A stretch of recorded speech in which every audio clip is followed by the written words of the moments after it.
Okay, so this slide starts at the beginning, which is uh, Bangladesh Bank had an account at the Federal Reserve of New York, which is very, very typical in correspondent banking. The central banks of countries all over the world will have accounts with the New York Fed, in which they'll have their reserves there, and it allows the government to interact with U.S. dollar transactions around the world. Uh, as is fairly typical for these kind of accounts, they primarily rely on what we call straight-through processing, which is that the idea is to have as much automated as possible, to have as very little human intervention as necessary, and in a perfect environment, you would have no human intervention. In this particular case, as we said, uh, the fact that the word Jupiter was in the message did trigger the New York Fed's sanctions scrutiny, and so they moved the wires from straight through processing to a preliminary review in their sanctions group. Uh, they cleared the first few messages because they saw the word Jupiter was the name of a street where in the Philippines, and had nothing to do with the ship that was the reason why the word Jupiter was in the sanction screening. But after they started looking at message after message, uh, they saw the pattern and then stopped it.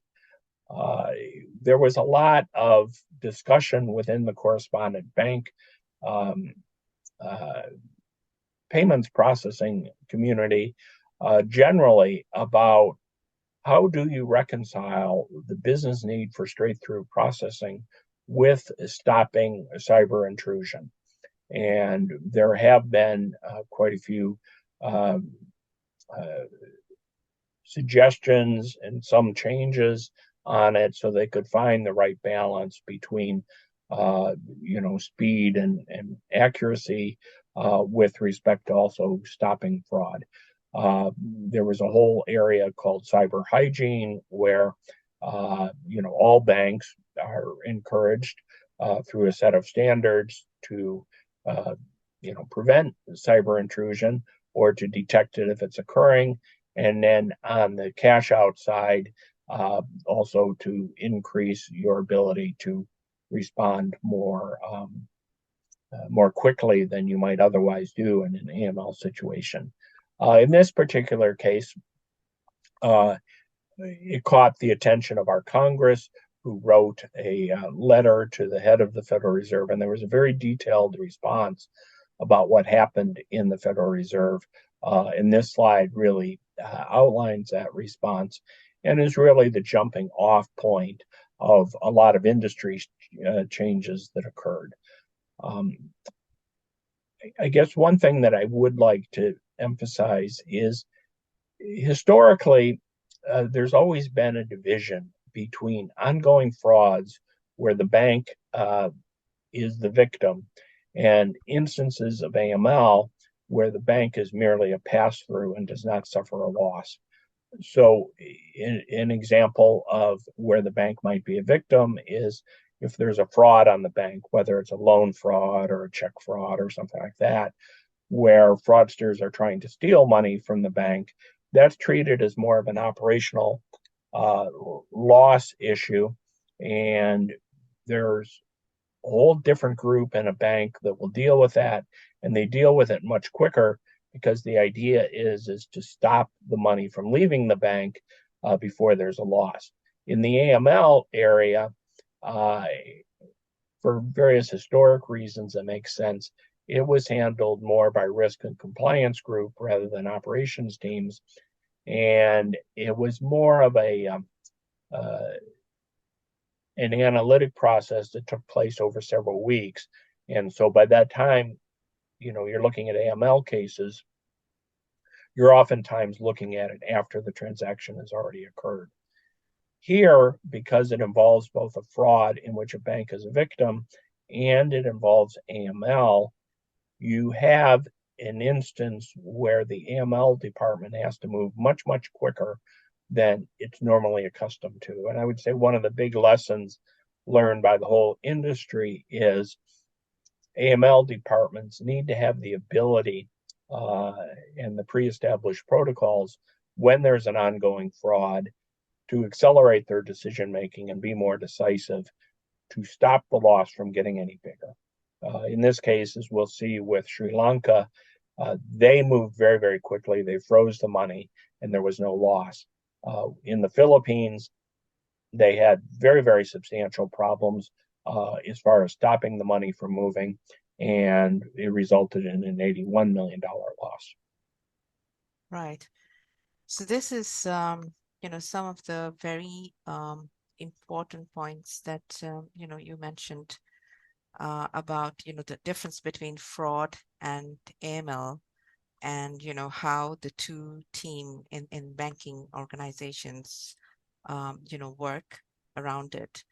Um, but, I have a thought around this is that, both are risk.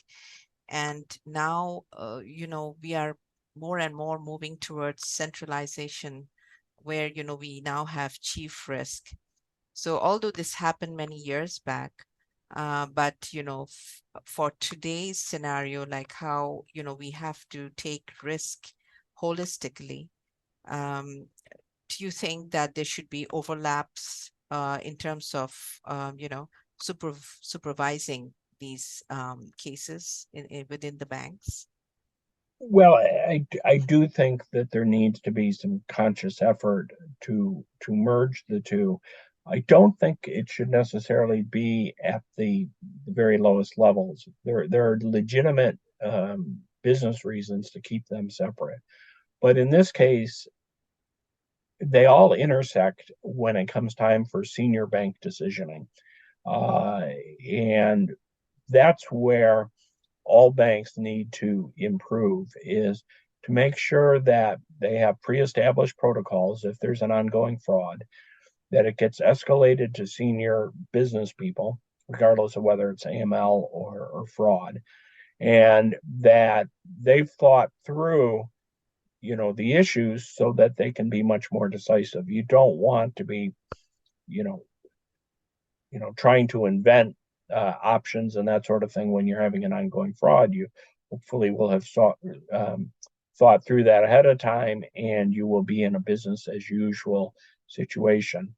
And the other thing is, while there is a bias in routine transactions for straight through processing, if you have an AML situation where you potentially have an ongoing fraud, uh, the safe thing oftentimes is just to stop everything, to put a hold on it until you can get in and investigate and make a a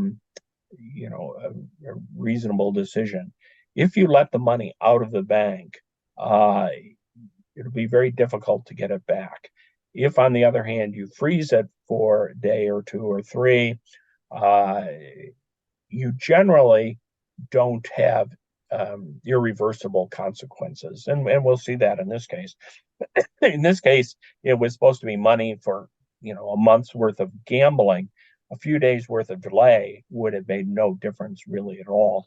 And the investigation very quickly would have shown that there was a problem and that the money should not be processed anymore. So the bottom line answer to your question is where the intersection of the two areas is at the business decision level, not necessarily in the operational departments that are first intaking either the AML or the fraud cases. Sure.